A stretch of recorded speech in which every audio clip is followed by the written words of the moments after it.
World Baseball Classic is coming up, and we polled our listeners out on Twitter, and 74% are pumped about the thing, and 26% don't give a damn, evidently. And I will argue why I'm very upset with 26% of those Rays fans starting right now.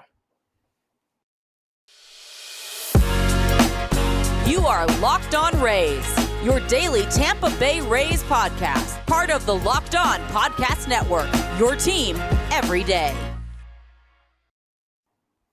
Hello, my name is Kevin Weiss. I'm Ulises Sambrano.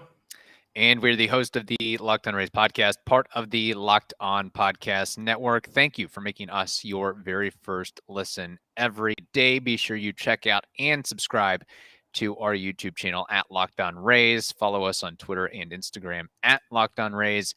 And you can email us anytime, lockedonrays@gmail.com. All right, Ulises, let's hear it. You are loving the World Baseball Classic. Why should people care about this thing? I got to be honest. I'm in the minority here.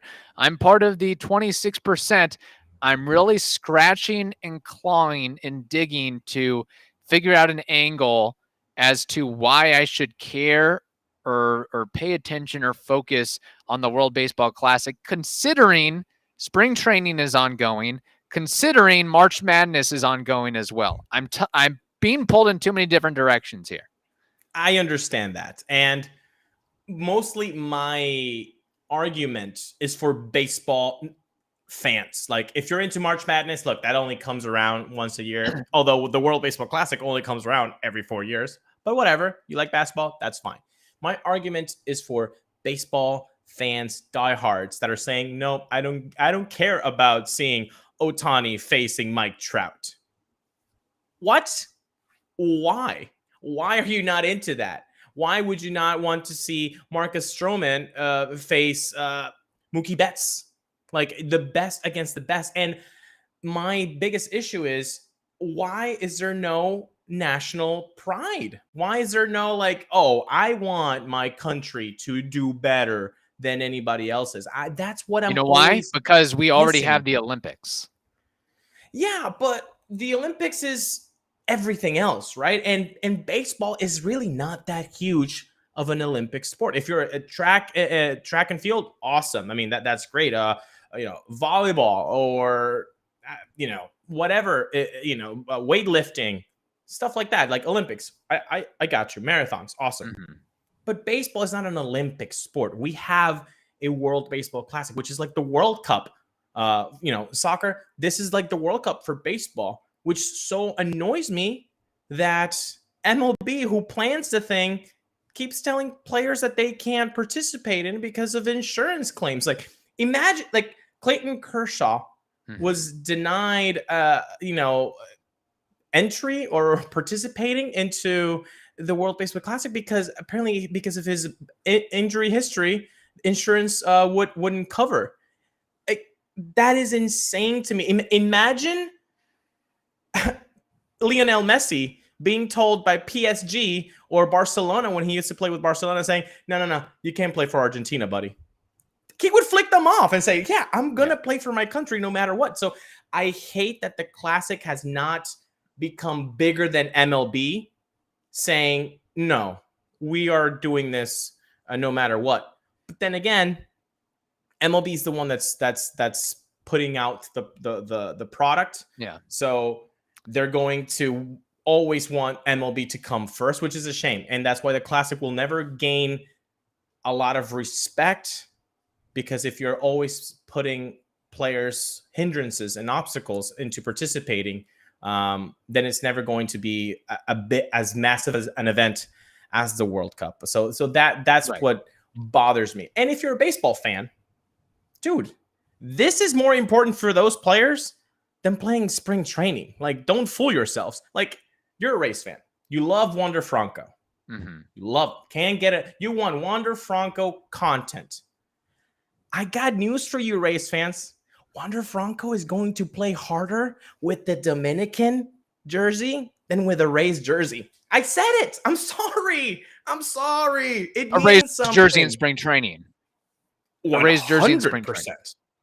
Yeah, but not in the regular season, 100%. I would say. To some, it Yeah, might not be, man. that's my A point. regular First, a regular game in July? Really? He's going to play with as much heart as against the US in the quarterfinals? I don't know, buddy. I don't yeah, think I don't so. know. I don't pay enough attention to the World Baseball Classic, and I think part of it is because it is subdued by Major League Baseball, where just like the All-Star game, a lot of guys can weave and work outs, and I don't have to participate in this thing. But again, we've interviewed a lot of prospects, and you bring up the question, hey, World Baseball Classic or All-Star appearance? And I think a lot of guys, and whether they want to say it or not, they'd rather have that All-Star appearance. Or we could even go further. What would you rather have? You make your major league debut or represent your country in the World Baseball Classic? I just it's tough for me to get on board and really care about this thing when you have the opt-outs like you have. And I just wish there was more at stake per se. Like in these qualifiers, like what is it, a best of three? I don't even know. I don't even know the format, quite frankly. So there are 4 pools, pool A through Okay. D. Each pool has 5 countries. So you most likely will need 3 victories in order to go ahead and pass your pool to go to the quarterfinals. After that is single elimination. So 1 game, done. So that's going to be very exciting. I think every single game should be single elimination, and the winning team, they get $100 million. Like really enhance. Like I don't know, have something really to play for. Well, again, I think there is a prize at the end. I do believe that the farther you go, the more money you will be able to get. But yeah, so you need 3 wins in the pool at least. Maybe you need 2, but the different teams lose. So the head-to-head matchups, like you can have that. But if you just want to definitely go ahead and go to the quarterfinals, you're going to need to get 3 victories. The pool that I'm going to be looking at most closely, it'll be Pool D because Venezuela's in it. But it's the death. It's the death group. I don't know how they say it in English, but is it like the Grupo de la AL Muerte. East of the World Baseball Classic? Yeah, El Grupo de la Muerte, the death group, the death pool. I don't know, whatever it is. It's the most difficult one. Why? Because it does have Israel and Nicaragua, not huge, strong baseball powers, but then the next 3, Dominican, Puerto Rico, and Venezuela, which means if only 2 countries from each pool will go to the quarterfinals, that means that one of Venezuela, Dominican, and Puerto Rico will not go to the quarterfinals. That's huge. I mean, if you're talking the countries that export more players into MLB, Venezuela, Dominican, and Puerto Rico are there. So one of those powerhouses is not going to even be in the quarterfinals, and they're going to be eliminated. So that is the most difficult pool. And so I'm already hurt because it could be Venezuela that gets left behind in the dust. We'll continue this discussion more on the World Baseball Classic. Plus, it being a Friday episode, we have baseball trivia and Name That War. But first, Ulises, we have to tell the audience about something called Built Bar. Well, if you know anything about Built Bar, then you know that they're healthy and they're tasty. Why are they tasty? Well, they're covered in 100% real chocolate. And why are they healthy? Well, only 130 calories, 4 grams of sugar, and they have an amazing 17 grams of protein. And now you don't have to wait for your order to come to your house after you order at built.com. Now you can head either to Sam's Club or Walmart and then pick them up yourself. You can get yourself a 4-bar box of cookies and cream, a 13-bar box of double chocolate or coconut puffs or a brownie batter, whatever you desire. That's what you will pick. And when you get some Built Bars, remember, you're going to get something that's healthy and delicious, and that is called Built Bar. During this break, I think I may have solved the issue with the World Baseball Classic. You know how you get Americans interested in this thing?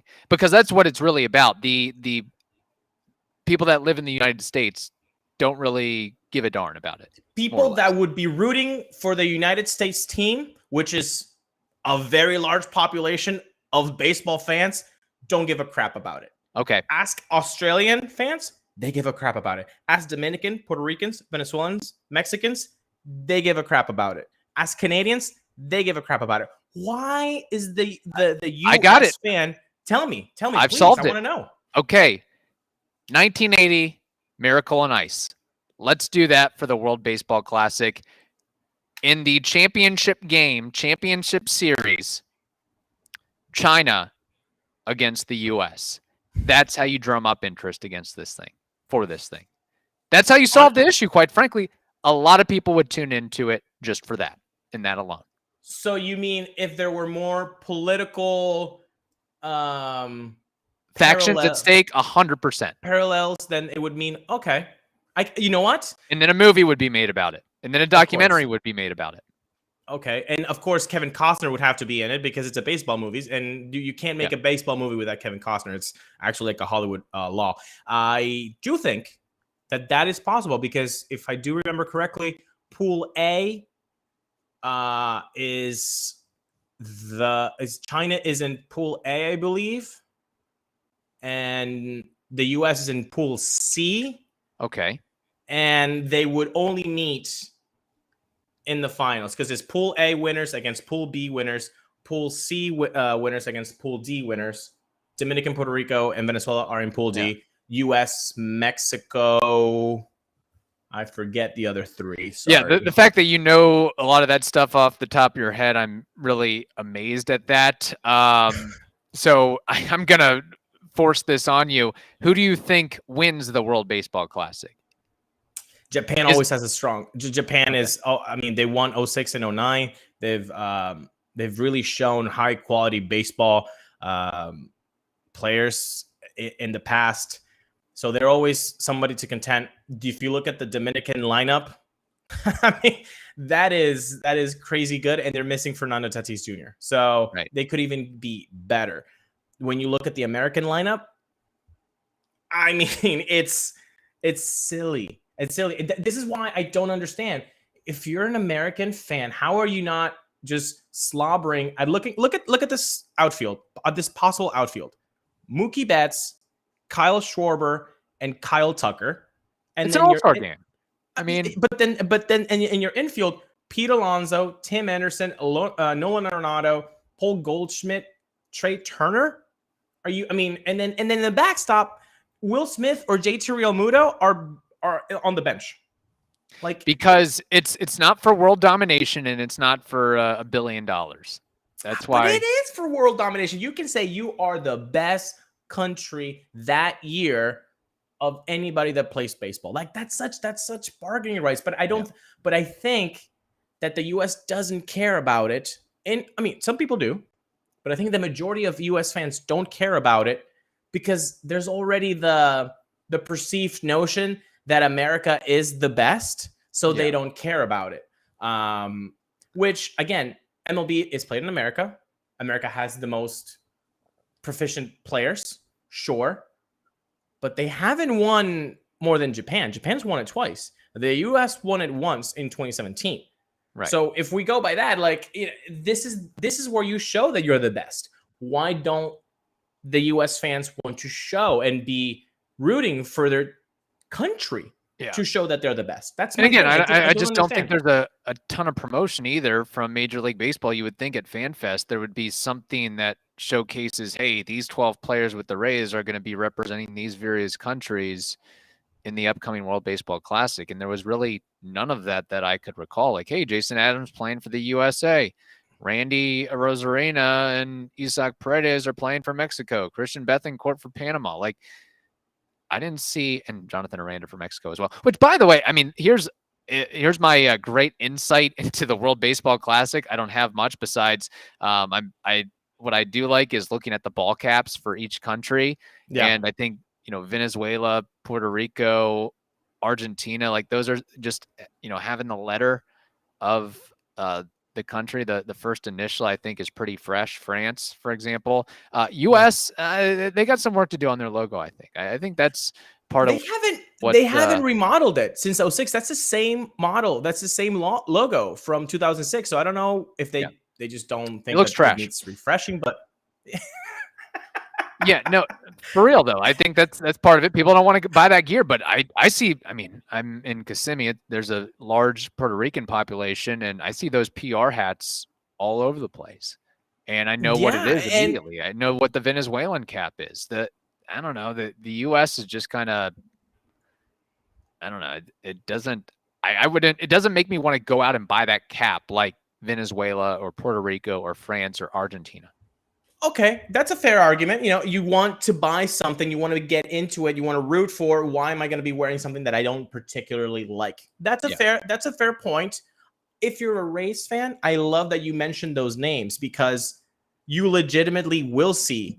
Okay, I'm going to paint a picture. You're a Rays fan and you just do not care about the World Baseball Classic. That's You're me. like, oh, I would rather watch spring training games that do not matter and are going to end in a tie. I would rather be watching them than the Classic.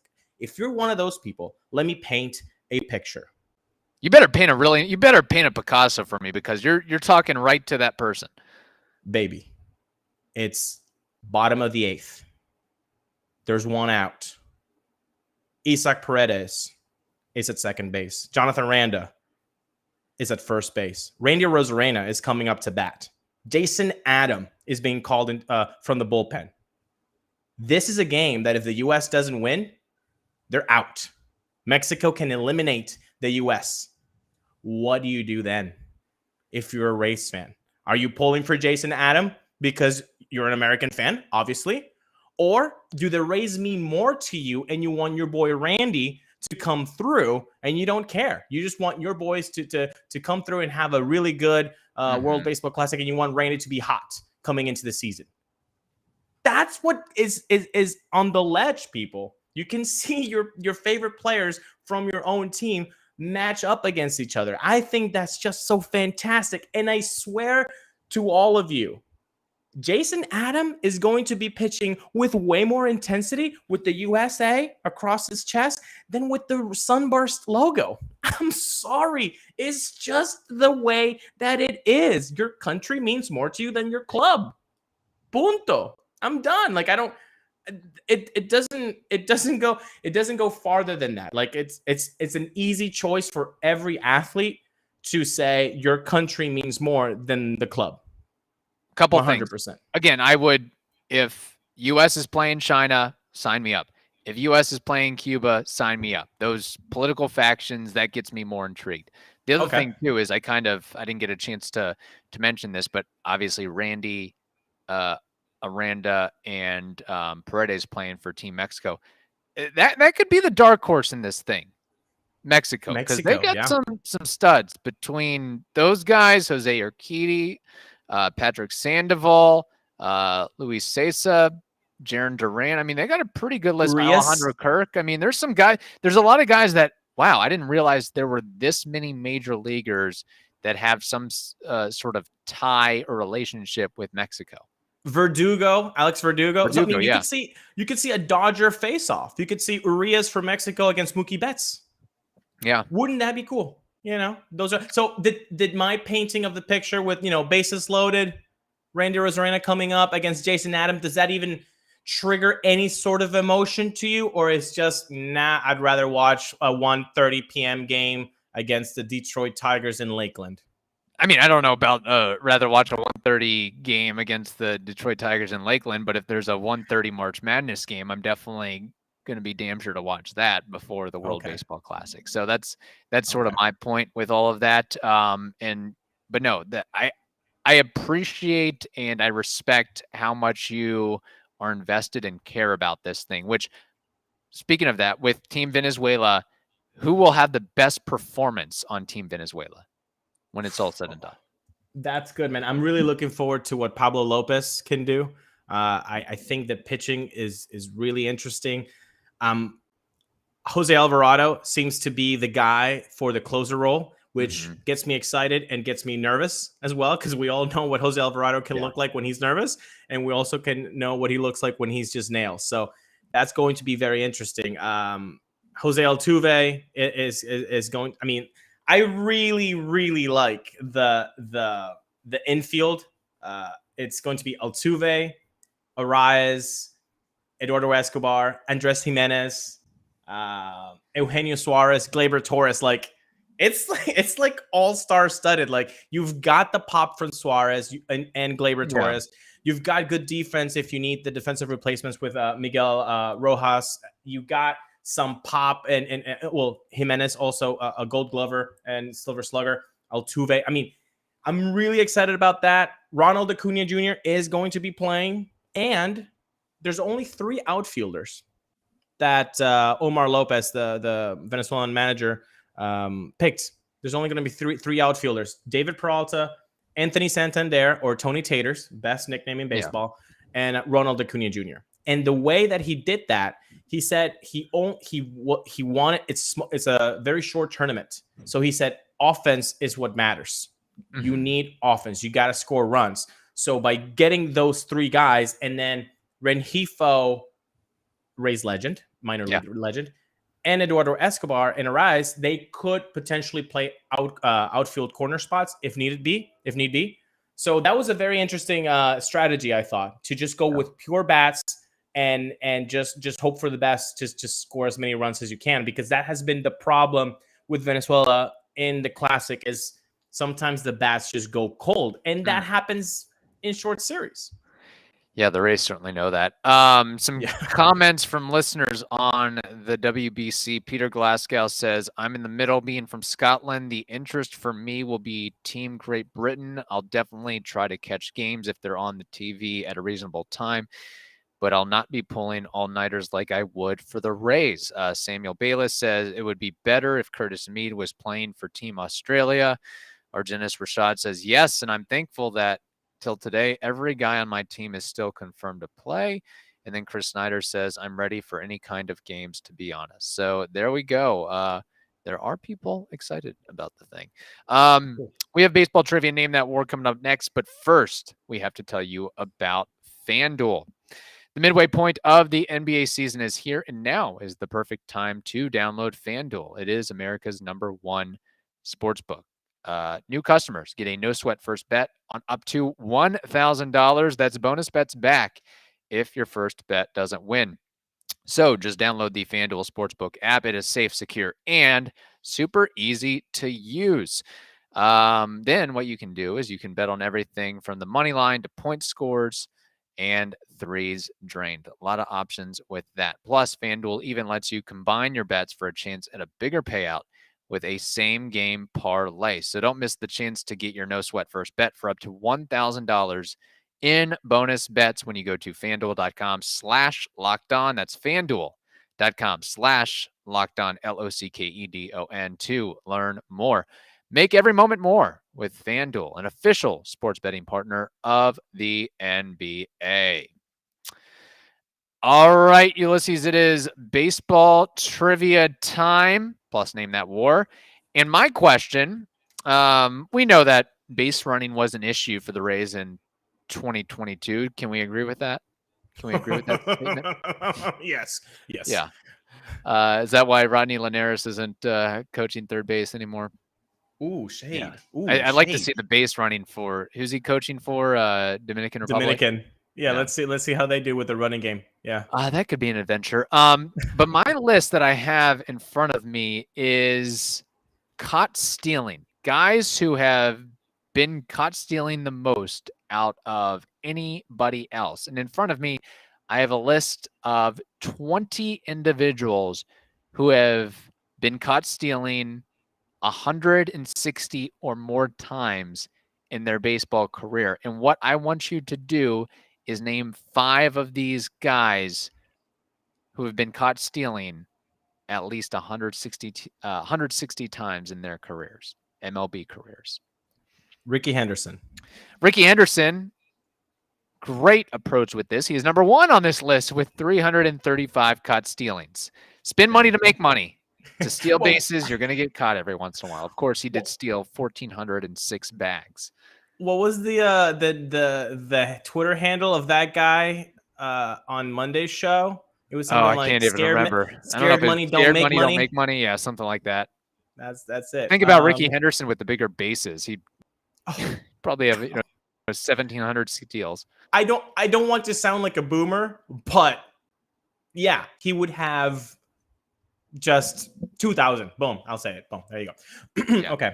Okay, Ricky Henderson, Lou Brock.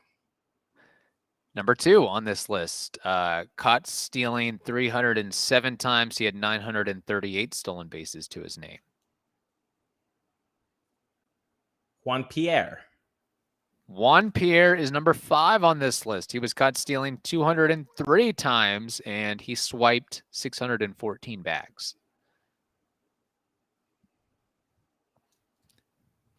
This guy.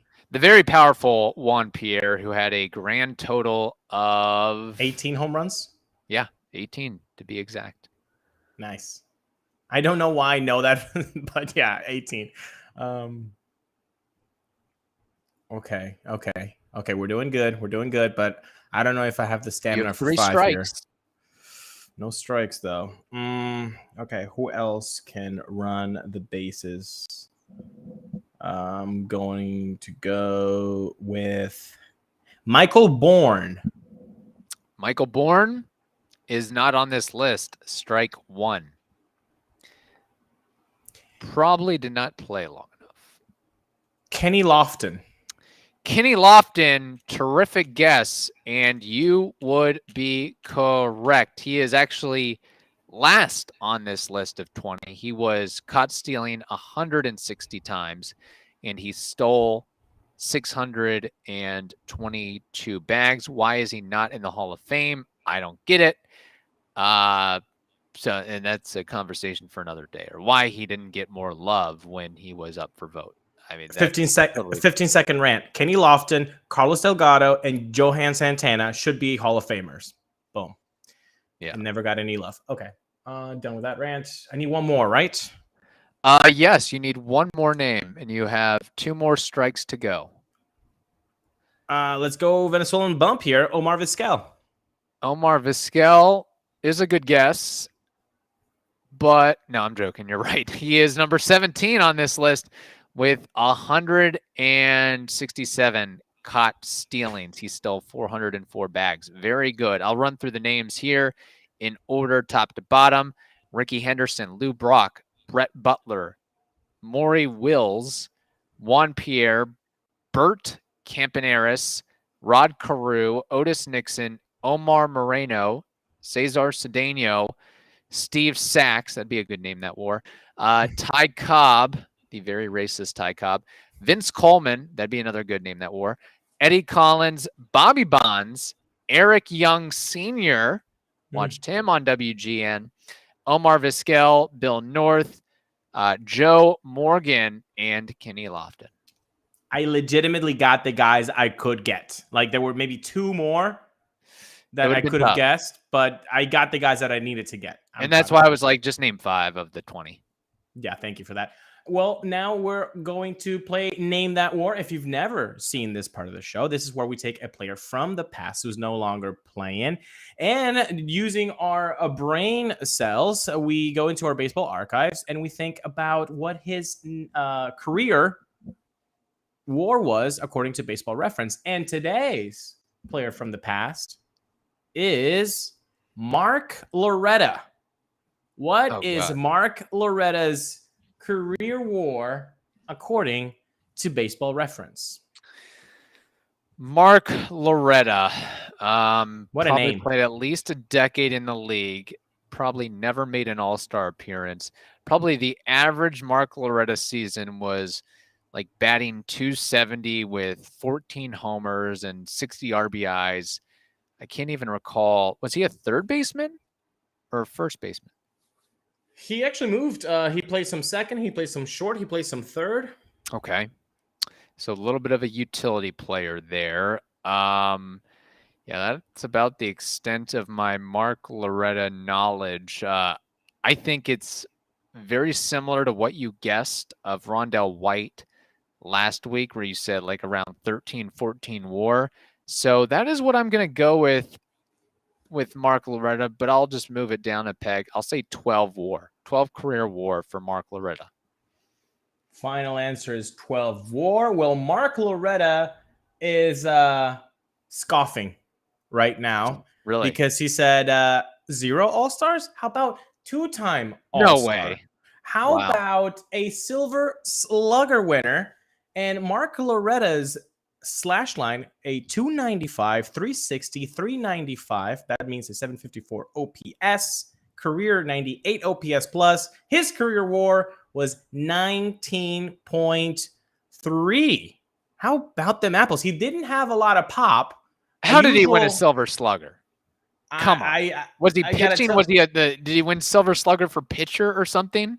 Well, I'll tell you why. That season, I mean, it was a nasty. Look at this slash line: 335 batting average, 391 on base, 495 slugging. That was an 886 OPS, 138 OPS plus. He had 16 bombs, and he was an all-star, and that was in the year 2004. Okay, you're really hyping it up. How does he win a Silver Slugger in the midst of the steroid era with only hitting 16 homers and having a slugging percentage below 500? It was a year before the steroid testing was being done. So it's 2004. So 2005 is the first year. So maybe there was already talk of that. So I mean, I get playing in San Diego with the cavernous ballpark, and maybe, if he played somewhere else, he might have 25 homers, but I don't know. I would like to see the fewest home runs hit by a Silver Slugger and the fewest slugging percentage by a Silver Slugger. The lowest slugging percentage by a Silver Slugger. That would be a really good trivia question. Although 495 is nothing to scoff at. No, it's nothing to scoff at, but I don't think